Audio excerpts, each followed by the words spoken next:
In 3, 2, 1, welcome back to another exciting episode of Game Week 39.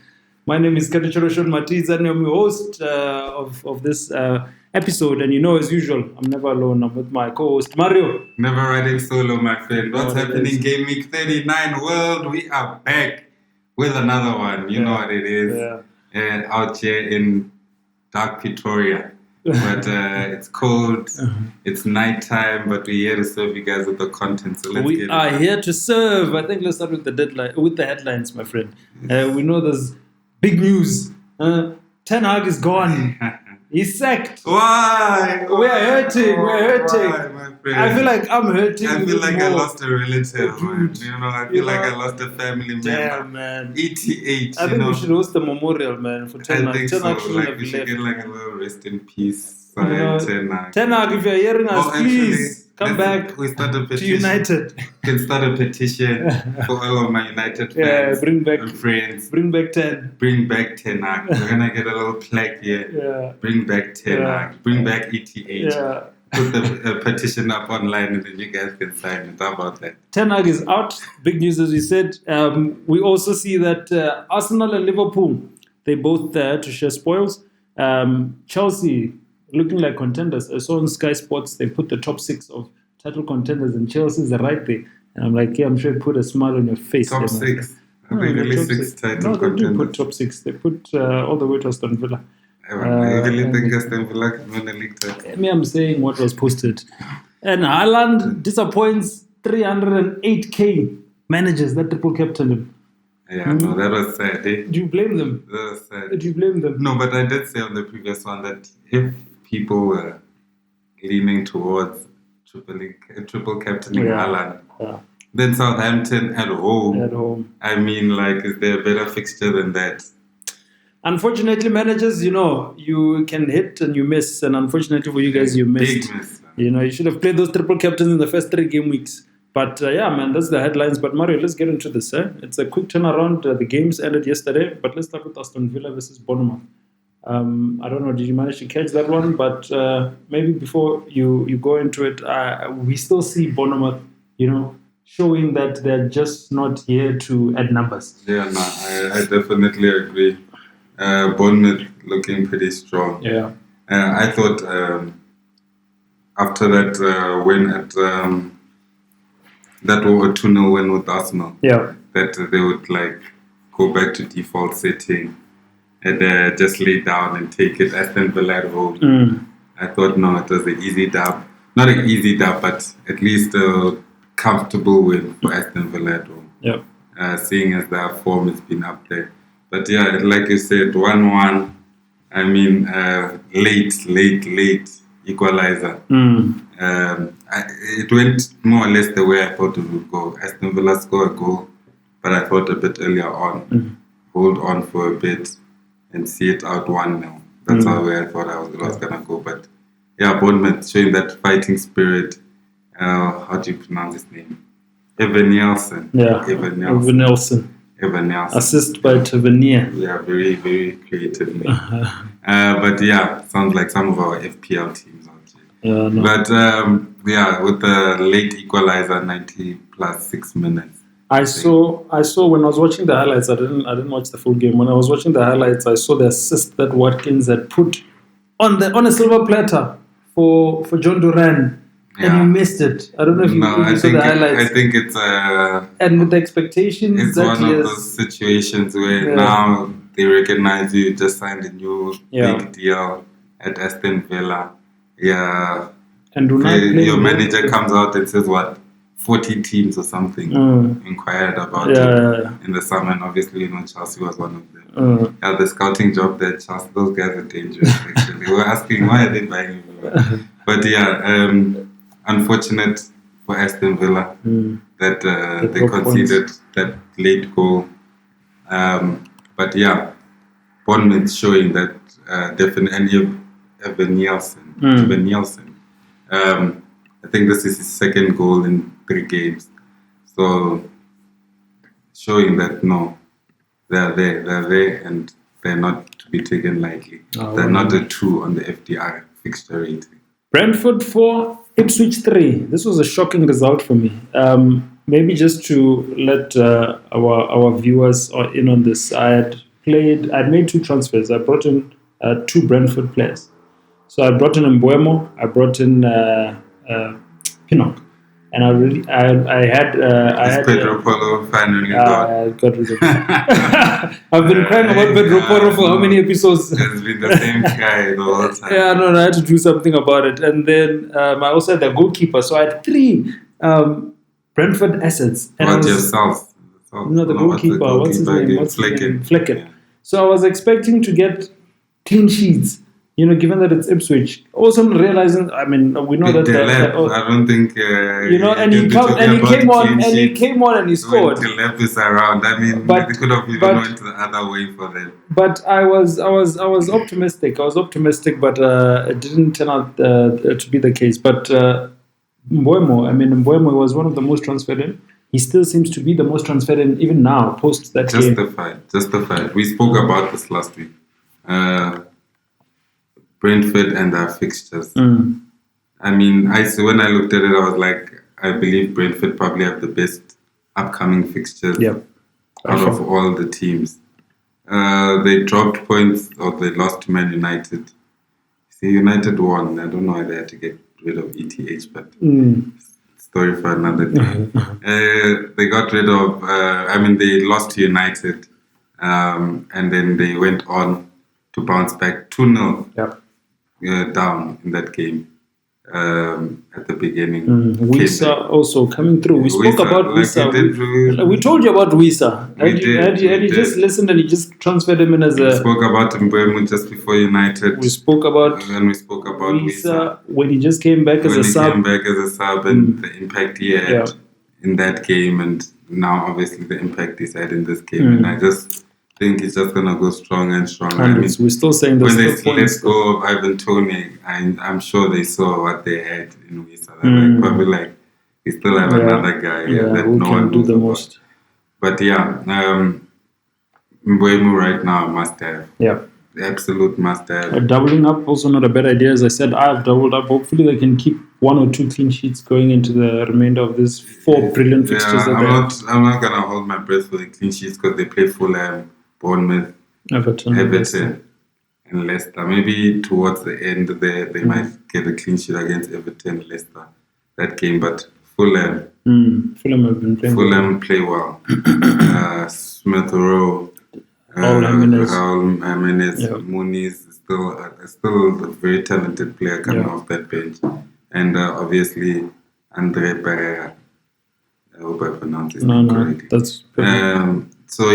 I wouldn't go for defenders at that moment, or at this moment. Like I said, I don't like wasting transfers on defenders unless I absolutely have to. Yeah. But my principle is pick the best attackers for that game week. And if you can rotate and keep always fresh, informed players, then you should always do well. No, coming from a man who scored 69, I guess you'll have to listen. Managers. I was asking myself, how am I only 27 There's points? There's a new wave. You, my friend, after having the worst start to my friend, season. If we calculate what position you're in right now. Only 27 points behind you. I eat 27 points for breakfast. Come on. So how long are you going to take to catch up? We've seen this story before. How long are you going to take to catch up? This will be the 3rd season in a row where you're ahead of me. And I come. Man City, Southampton. Disappointing for the managers. 308k. Those that triple captained him. Very disappointing, especially if you've had Haaland since game week 1. In game week 2, 447,000 managers played that triple captain on Erling Haaland, and were rewarded with 51 point all for that triple captain. 17 points he scored for that hat-trick. Fast forward 7 game weeks later, he starts blanking. Returning the bare minimum. Exactly, blanking. Gets a game against Southampton at home. Everyone believed they could bet their farm, house, on him. Shirt off that bag of that game. And then they did. And triple captains. the only thing Haaland managed was to score the one goal early on. We thought this is the start of an avalanche. I was thinking in the realms of 9-0. But yeah, the worst team in football showed the best team in football that it's not that easy, my friend. It's not that easy. Some of the managers that benefited was yourself, those that had Manchester City defense. So it seems as if there are points to be earned. We don't know for how long this been on Guardiola. And you remember what happened last? I think you might have PTSD. Don't you have PTSD? Flashbacks. The gap is getting smaller. Not a chance. Guardiola is chipping away the ice pick. Chelsea 2-1 Newcastle. Yes, that's a tongue twister. 1 Newcastle. 2 Chelsea should have been 5. 1 Newcastle could have been 2 for them, but I think at the end of the day, a comfortable win for Chelsea. Dominated all aspects of the game. Nicholas Jackson and Cole Palmer returning again. We spoke earlier about the pass that he did from deep pass of the season, pass of the decade, pass. I don't know. I haven't seen a pass like that since KDB in his prime. We'll give you a moment. In his prime, my friend. I mean, the way that guy took the ball on the turn, no look. I think he saw him on the corner of his eye. He took that ball. He comes on the turn. He hits it perfectly for Pedro Neto. Right, slices right through the midfield and defense of Newcastle. Pedro collects it, and obviously the fastest player at Chelsea. And then you also see Jackson there. And Jackson anticipating the jolly on the spot to put us 1-0 ahead. I mean, that was probably a 2-second counter attack. That was a very fast counter attack. You have to get the numbers on that. And that pass, oh my God, what a peach of a pass. And then we see Isak coming back into the picture. He scored a goal. He has been MIA for quite some time. Yeah, no, it's obviously been struggling with injury. But I mean, for me, best player at Newcastle. Currently, given the fact that since he's been there, I mean, just for skill-wise, talent-wise, ability to beat players, to create his own opportunities to score. I mean, where's Wilson? He's still injured. Yeah, he's injury-prone, and he's also getting up there in age. And Gordon is also injured as well. Okay. So, but then for me, it's 1A, 1B with Isak and Gordon for the best player in that team. Yeah. Obviously, Gordon breakthrough season last season. Do you think if Newcastle was to go on to lose the next 3 games, Eddie Howe's job is likely to be questioned, or his role? Yeah, no, I guess it is getting tough because they started the season not playing the best football, but getting results. Yes. Now they seem to. I think they're on 3 out of the last 4 games or 5 games have been losses. If I'm not mistaken, you can just check that out. 3 losses and 2 draws. Actually, 3 losses, 2 draws in the past 5 games. They don't call me the numbers guy for nothing, but so Fulham being one of those teams that they dropped all 3 points. And they drew against City. Brighton also the same. And recently with Chelsea. They drew against City and Everton. Okay. My memory is still short. But Man City drew against Newcastle, kind of encouraging, but you draw against Everton, game you feel like you should win, and then you have 2 back-to-back losses. I mean, they must trust their plan, like they should have. Eric Ten Hag. Speaking of Ten Hag, they must just trust their plan. Speaking of Ten Hag, United lost to West Ham 2-1. I watched a bit of that game. I can't remember what distracted me from that fixture, but I was watching a bit of that game. I don't know, man. I don't know. I know that the West Ham manager was also under pressure in terms of getting results. Yeah, definitely. But it seems as if he came up as a better manager. The West Ham outfit came out as the better group of players. But I mean, can you really say he came out as a better manager? United tried pushing towards the end, to rescue it, but nothing happened. The Fergie magic is not there, Yeah, I'm gonna try and defend ETH on this one. Like I feel like he was outdone by the sack. by the sacking, really, because the game, the week before they beat a very difficult Brentford side. They play well. Players are up for it. 2-1, Wayland puts it in for the winner. Fast forward to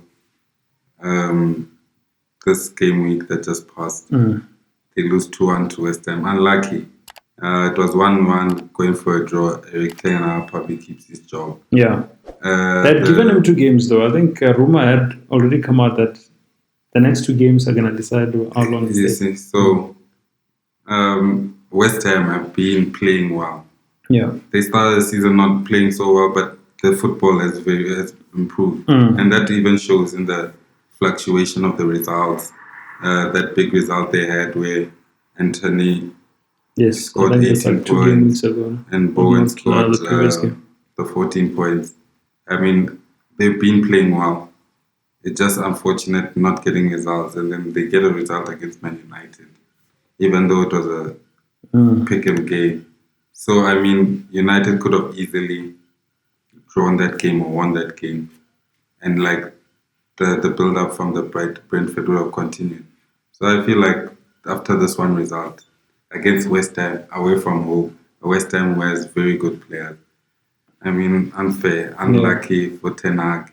I share your pain. I share your pain, my friend. He gets the last minute penalty against him, and then that's the difference between him having a job. I know you wanted Ten Hag one more time against Chelsea, but unfortunately, no. I actually thought they would have probably played very well against Chelsea. Looking at the momentum they were building.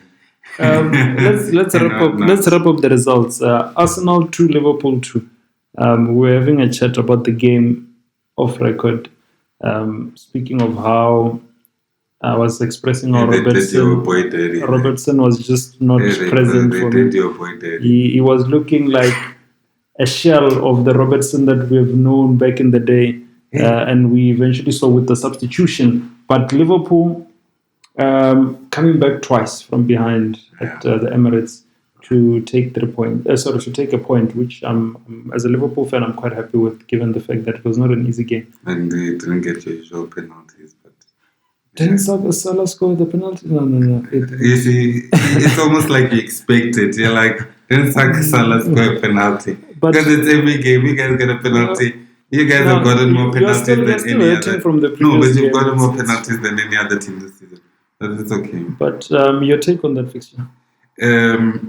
They did your boy dirty. First thing. I know they rounded him. First touch by. Once. I think even there was a sub who came in who also was just running around the first touch by, my friend.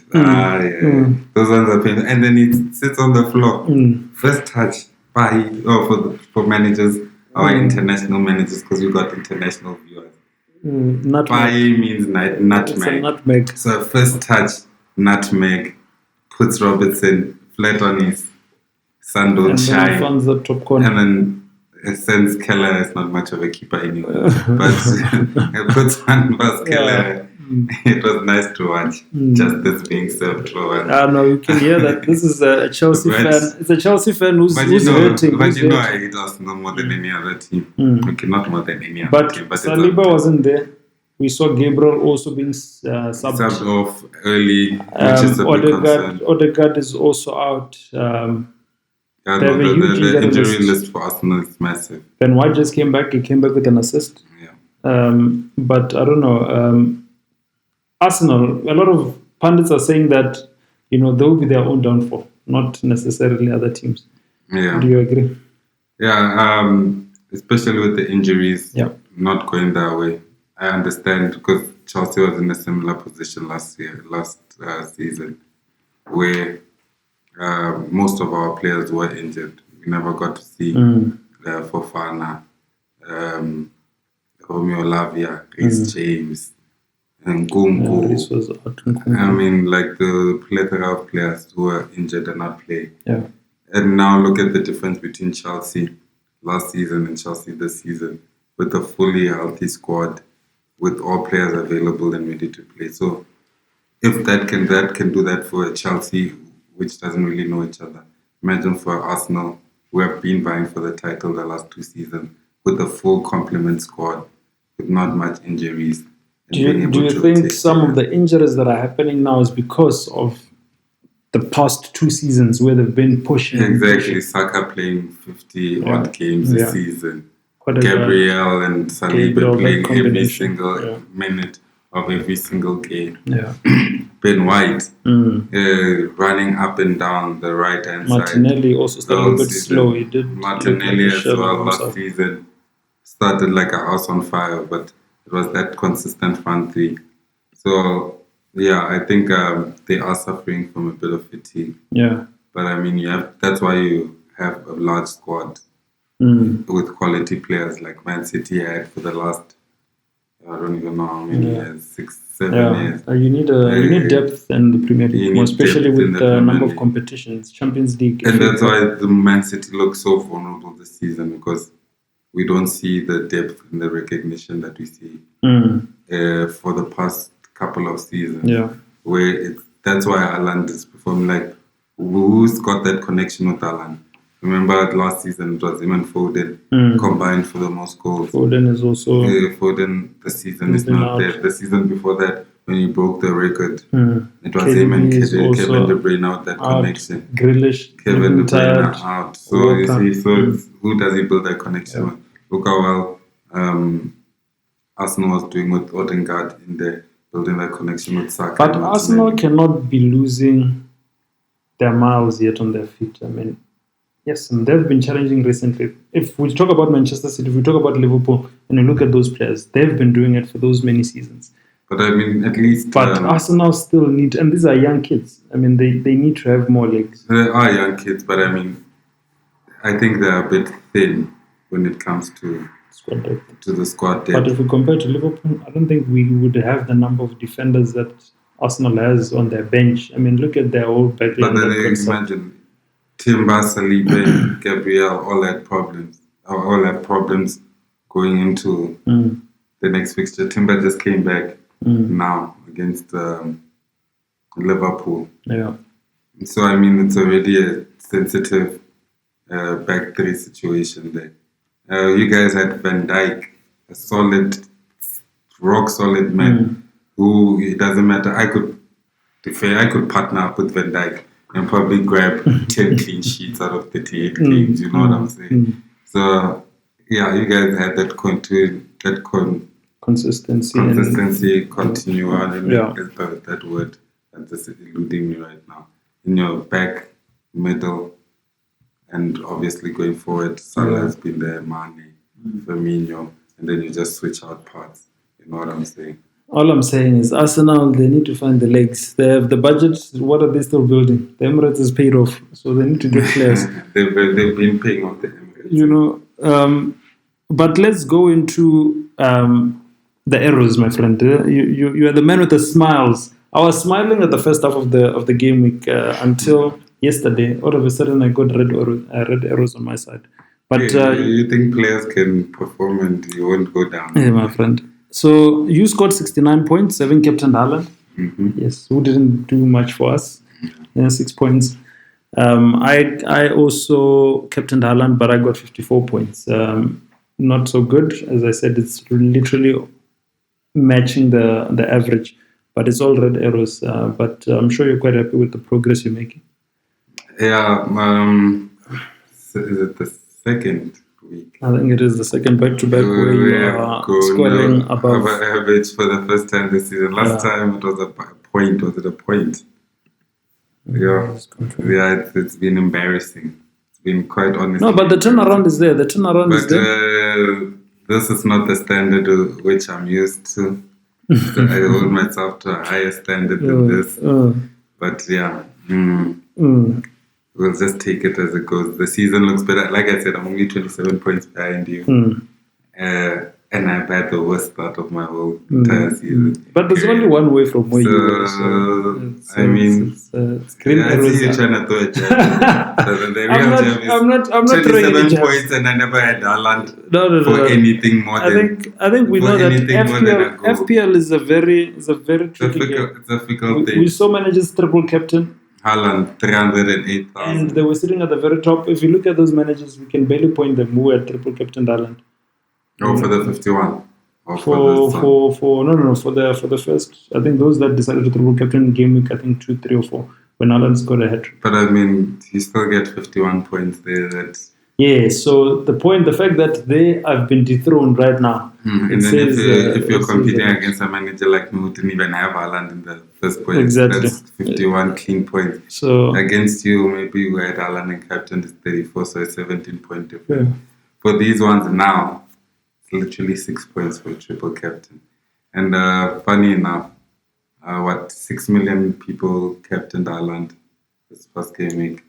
1 point something captain Palmer. I think 900,000 or so, 1 point, just a little under Palmer. Yeah. Captain Salah. And then it was in fourth place. Okay, but I know Mbeumo was fifth with about 170,000 people captaining Mbeumo. So those who jumped onto Mbeumo or looked for even an alternative with Haaland, with Palmer and Salah. I think it's looking a lot like that now. A lot of managers. Yeah, no, it's going definitely in that direction because trying to leave Haaland and forget it's not a thing right now. It's actually just Haaland or die. The phrase it's gonna sink you slowly. If I wasn't such a big Chelsea fan, I would probably got a Haaland or die T-shirt here with the captain ink. But yeah, Man City's fixtures. It was Southampton. Now it's Bournemouth and Brighton. Those are two difficult teams. And then they play Tottenham and Liverpool. Like, you can look for alternative captains in this situation, which we'll obviously discuss towards the end of the season, the end of the episode. Sorry. Speaking of Mbeumo, we did say that he was one of the standout players. Actually, not one of the standout players. He actually is voted king of the game with 15 points. That's what he scored, having scored 2 goals. And his market value at 7.7 million. I think that's still a steal. 7.7. Of course, it is. With the best fixtures coming up, I mean, that's a bargain. They play Fulham, Bournemouth, Everton, and Leicester. Yeah. I mean, come on. And his partner in goals is back, Wisa.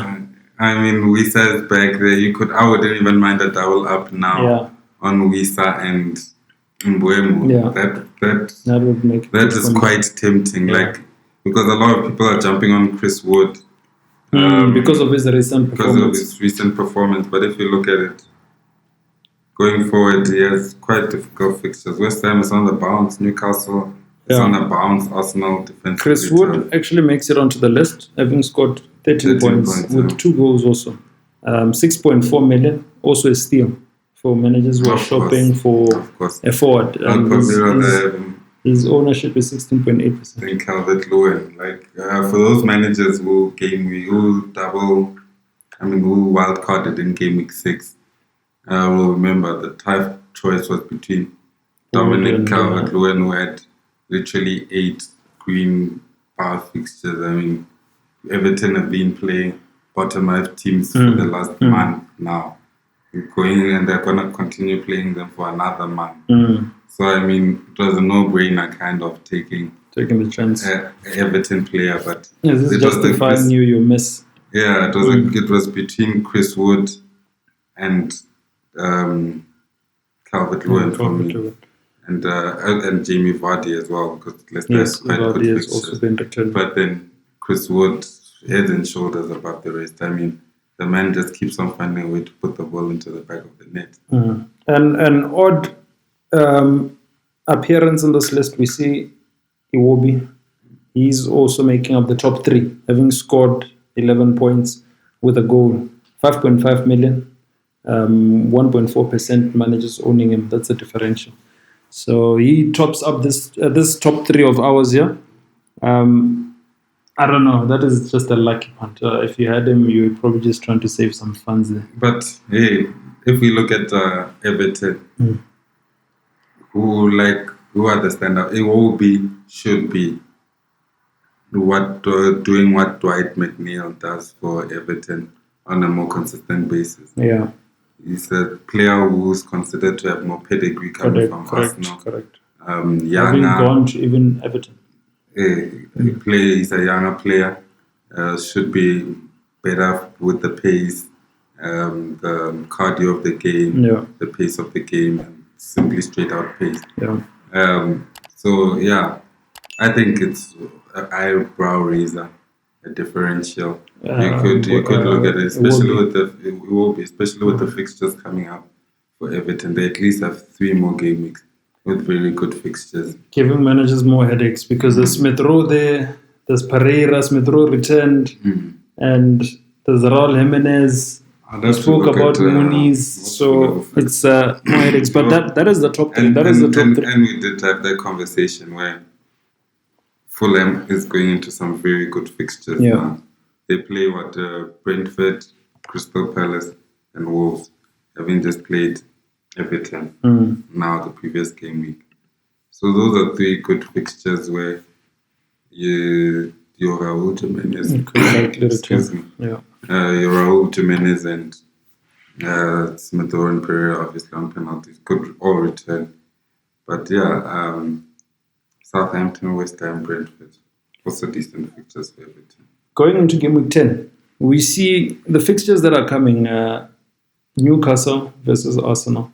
Arsenal will be looking to at least get some points, but possibly even Newcastle would like to stop the leak. You know, the ship from sinking. Earlier, I did mention that if Newcastle was to go for a 3-game loss, it would be 5 on the trot, and it would be bad news for Eddie Howe. Could we see a surprise in this coming fixture, Newcastle versus Arsenal? Arsenal away at home. Saliba, maybe he's coming back, but we don't know if Gabriel is going to come back and get slotted back in. Yeah, I think defensively, Arsenal should still be fine. Like you said, Saliba should be nearing a return. Yeah. Timber just came back. Ben White's back there as well. Calafiori in there as well. Was Calafiori injured? No, but I mean, he wasn't getting the minutes, especially at the beginning. Being new to the squad and the league, I guess they wanted to see what was happening with him. But Newcastle, I think they have a good chance. Isak being back, I think Anthony Gordon is also gonna probably be back for that game. So it will be interesting. Harvey Barnes as well. Yes, I was about to say that. What happens to Harvey Barnes, because he's been quite effective. Yeah, I think Gordon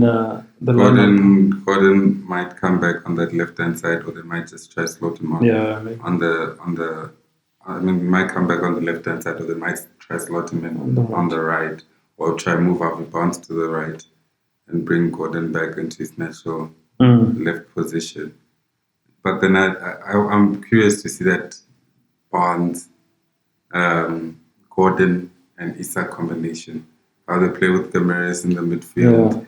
Yeah. It should. I think they should try to make those, having both of them on the field. I think they would have a higher threat. Yeah, definitely. And Gomes is there. Can get a goal here and there. So, and obviously we've got your Jacob Murphys. Yeah, super subs that come in and are quite effective. They're also quite effective. So yeah, I think it will be a tough game for Arsenal. Yeah. Bournemouth, Manchester City. Should we still Haaland or done? No. And this is when he starts to come back. That shit's dead. That's when he decides to come back. Yeah, I'm not saying Southern Man. That's not what I'm saying. But Haaland or die. There's options now. And if you're clever. Manchester City have been winning by margins. Against Wolves, we saw now against Southampton. Could Bournemouth not surprise them at home? The Cherries. Yeah, no. Bournemouth has it in them to surprise Man City. Yeah. But they also, they played tough games. Like I said, they gave Chelsea a tough time. Chelsea skid out with the skin of their teeth. Arsenal got hands laid on them. I mean, they should go and open a protection order or something. the kind of a hands that one put on them. And I'm not even sure even if Saliba didn't get that red card. It was when it was 11-11, man for man. Bournemouth. What's that guy's name? Kirsty. Hey, man for man. I'm telling you, Clovet. What's the Clovet? Yeah, Clovet. Semenyo in there as well, in the mix. I'm telling you. There was this forward man, this young striker was starting to come up for Bournemouth sometime last season. I can't remember his name now. We'll probably have to go through the roster of the team, but but then they also have this new striker from Brazil, Evan Nielsen, who scored his second goal, I think, for Bournemouth. Yeah. It was his second goal now. Yeah. Stoppage time, equalized against Villa. And Villa is a tough team. Don't get it twisted. Villa is a very, very tough team. So I mean, Man City obviously champions. They're probably gonna win that game. Referee's decision. If I was to put it into fighting terms, I know there's no such a thing as referee's decision. I'm a boxing fan and I'm a MMA fan. Yeah. But with Man City, there is such a thing as referee's decision. Man City, Liverpool, very dangerous with the referee's decision. And referee stoppage. Referee stoppage. Let's move on to Liverpool. Yeah, but then we play Brighton. The camp twins. We play Brighton. It's not going to be an easy one. Yeah, because Brighton have been on form. They've been on great form. Welbeck is looking like. But he might be injured. Did he get a knock? Yeah, he got a knock in his squad. That's good for us. We saw Ferguson came in. He also scored. So, but then Ferguson has in very good form. Two seasons back. Yeah. Where I think even Chelsea wanted to buy him, and then they told us something ridiculous like 80 million. For Ferguson. For an 19-year-old player who had scored like 7 goals at the time, but maybe you'll get back to that form against. We didn't look a lot like ourselves in that game. Do you possibly see an upset from Brighton? Yeah, no, definitely. Taking advantage maybe of also the fact that. I think we have a tough fixture. I think this midweek, isn't it? Yeah. No, I just think with Liverpool, what helps you guys is the consistency of your players. They've been here before. They know what they must do. So that's what helps you guys. But when you guys struggle, you really struggle.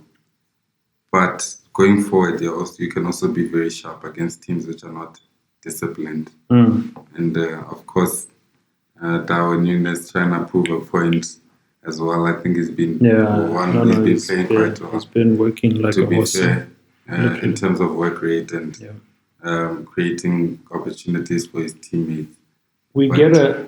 Sorry to interrupt you. We get a feel of what to expect when we play them in the league, because I just checked. We're playing them in the English Football League Cup on Wednesday. Yeah. Brighton. And then we play them again over the weekend. I believe Chelsea have a similar situation. Playing Man United twice? Newcastle. Okay. I believe we're playing Newcastle during the week, if I'm not mistaken. Yeah. But I'd have to check. But I think that's the case.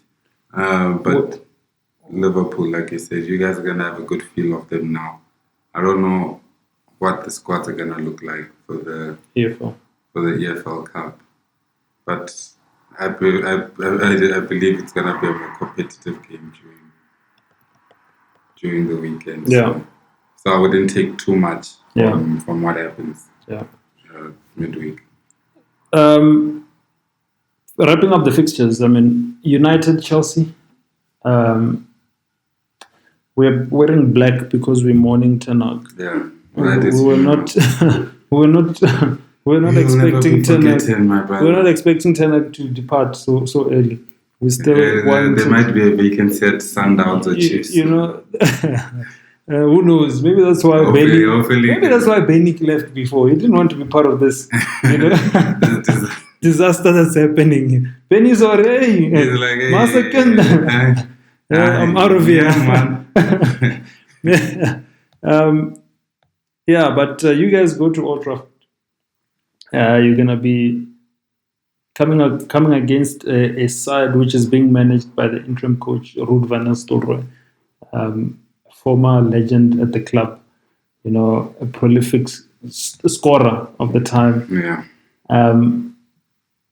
Are you afraid of a possible bounce back, new manager bounce back? We always speak about that. We know that it's a thing and it really does exist. Yeah, I know. How do you prepare for the unknown? Yeah, I'll be honest. I'm worried that Chelsea might draw this game because this whole new manager bounce back things. Because our players they tend to play harder. Yeah. After a manager's been fired, those that were out in the cold want to prove a point. But then just looking at Manchester United, I mean, I'll give props where props is due. Bruno Fernandes, 0.74 goals and assists expected per game throughout the season. I mean, very few players with numbers as high as that. I mean, 0.74, that's almost a goal and assist expected or a goal or assist expected every single game. Yeah. That means Bruno could have been returning from the beginning of the season. The Bruno that we were attracted to 2-3 seasons back, who was returning consistently. With the type of chances he's been creating, I mean, he should be up there. He should definitely be up there. But yeah, like I said, something is just disjointed at United. Something is wrong. Something is disjointed. I think defensively they've got the pieces to fight out for a draw against Chelsea. Is this a goalless draw? I don't think it's definitely not a goalless draw. Yeah. Maybe a 1-1. But 1-1 how? Because scoring is not. Yeah, they don't have the. I would pump the bus. What I'm afraid of is the bounce back draw. I'm not by any means afraid of a loss to Manchester United.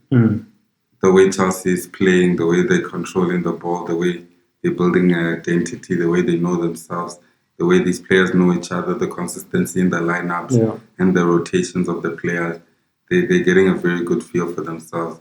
9 games into the season now. If we include other competitions, might be more. But I definitely expect Chelsea to win this game. I'd be lying if I said anything different. Palmer, Jackson, very, very possible captain candidates, but we'll touch on that in the next segment. Yeah, definitely. That combination of this, two of them, best in the league right now. No two players are combining for more goals than Jackson and obviously Palmer. So Man United just need to find a way, a strategy. Maybe because Chelsea is quite frail at the back, I'll be honest. We're liable to concede a cheap goal. But the thing is, we're also liable to always score more than 2. I think only Man City have scored more goals than us this season. Obviously, with Haaland scoring 10 or what is it? It's on 12 goals now. But 10 in the first, 4 games or 6 or 5 games. That's what put them up there. But yeah. The Chelsea win, but it should be an exciting game. I think so too. I would like to see exactly how Van Nistelrooy sets up. And also you have to remember it's a striker. So he's strikers are never really the best managers. Yeah, but I mean their perception of football is very attack-minded. Yeah. And if there were things that he did want to change, or he did suggest to Ten Hag, which Ten Hag felt might be a bit too risky because of his position at the club and the results. He might be willing to try them now. And who knows, that might yield some results for Manchester United, which is the scary prospect of it. Yeah. So who do we captain? We speak of Palmer as a candidate. We can captain choices. We have Haaland, who's been consistently disappointing, although it did give us a return, but I don't think we're as excited given the fixture. We still have, obviously, the likes of Salah, as much as you believe that he scores when he gets penalties only. Yeah, it's a penalty, man. But if Ronaldo hadn't already taken the name Penaldo, I would have given it to Salah. And then we have also Saka against Newcastle, possibly picking up some form. Who do managers captain? Who do they vice captain going into this game? Hey, it's a tricky one. I'm looking at these fixtures. Hey, and there's no pub in place. One that jumps right off for me is Brentford versus Fulham, because I know it's most likely gonna be goals there. It's just about will it be Wisa or Mbeumo? Yeah. It might be one of those days where Wisa gets a brace and an assist. Given the fact that then look at the trajectory. Yeah, like I'm really worried about that Wisa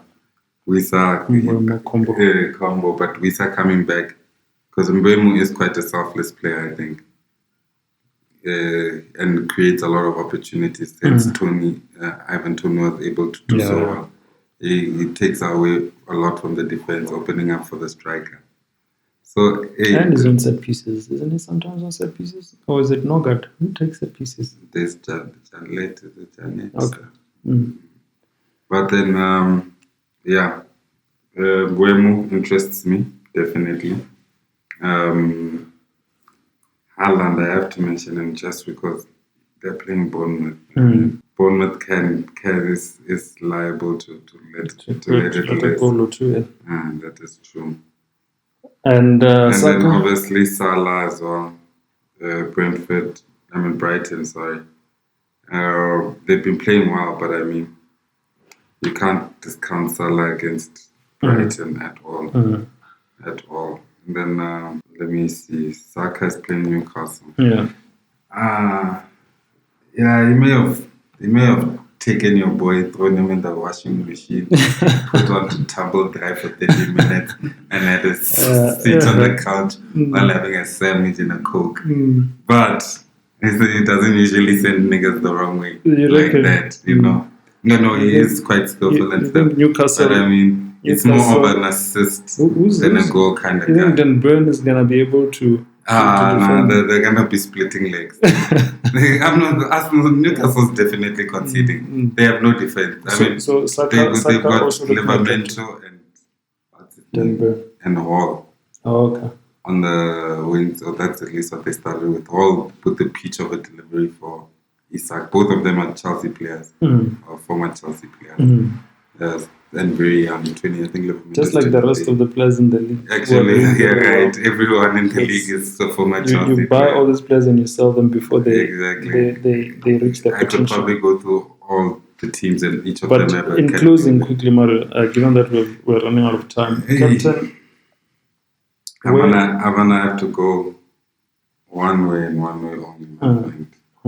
I don't know if you can read this year for me. No. I think I think blue is the color. I think that's the best. That's currently the best guaranteed, close to guaranteed. I mean, did you see that? Did you see that man could have had a hat trick easily? He got that slight offside goal and the reversed penalty, which obviously he would have taken and scored. That pitch of a pass to Pedro Neto. I mean, oh my God, that deserved to be an assist. For captains who want to go differential, what do they go with quickly in closing? I would say Mbeumo. Mbeumo. Then I'm gonna give. I think Mbeumo is a good pick. Yeah, I think Mbeumo is a good pick. Then I'm gonna give love to. Yes, I don't want to be too controversial, but I'll give love to Dwight McNeil. Yes, and that's a massive differential. To captain, with the 2 options that are available, or 3 options, or 4, it's going to be a big one. You said differential. It's going to be a massive one, and I'll give the manager for that one. I'm going to give one more shout out to my boy who's impressed me a lot this season. Jackson. No. But Jackson finish. Who? Delep. That man has been on. But that's also a big gamble. That is a big gamble. That is a big gamble. If you wanna win the lotto, man, you gotta buy the ticket. You gotta buy a ticket. And Delep is playing Leicester. If I'm not mistaken, is it Leicester? I think it is Leicester. Yeah, they're playing Leicester.